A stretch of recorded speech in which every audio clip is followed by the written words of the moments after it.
सांगू राणी मला गाव सुटना, कसं सांगू राणी मला गाव सुटना, काय सांगू राणी मला।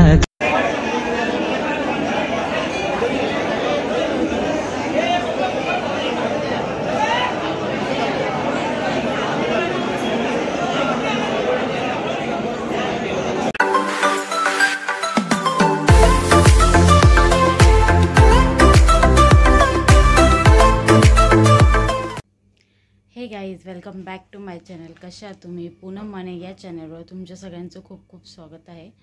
सो आज आहे गुरुवार, उद्या आहे महाशिवरात्री।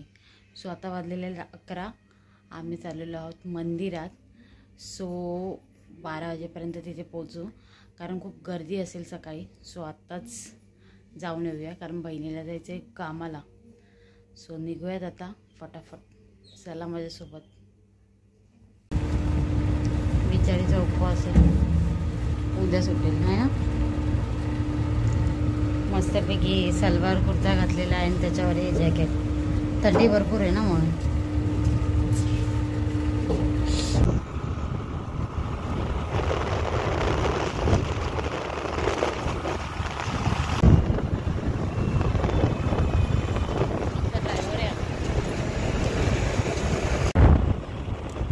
काहीतरी महोत्सव वगैरे पण आहे वाटतं, बघ ना लाईट लागतं ना। गर्दी इथूनच दिसते।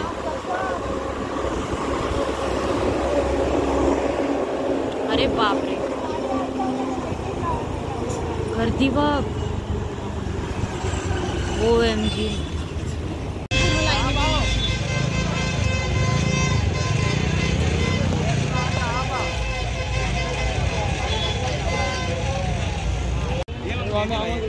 खूप सुंदर मंदिर सजवलं बघा। आम्ही लाईन कुठे आहे ते शोधतोय, कारण तिथे पूर्ण गोल राऊंड फिरून लाईन आहे आणि आम्ही फक्त पाया पडतो, कारण बाबू आहे ना घरी। काय करायचं अनु? खूप गर्दी आणि बाबू आहे ना, त्यामुळे आम्ही विचार करतो ना की काय करायचं। हा तेच करतो।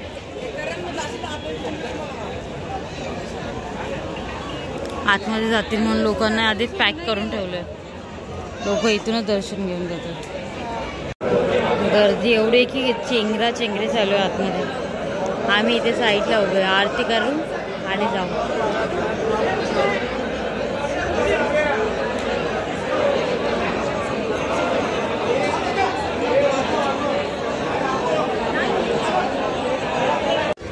आतमध्ये काय जायला होत नाही, त्यापेक्षा इथेच पाया पडू, फोटो काढू आणि घरला जाऊ, हा की नाही।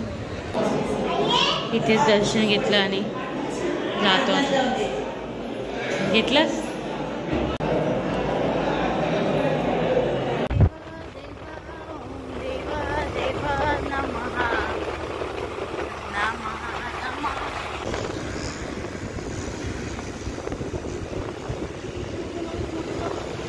I love Dombivli.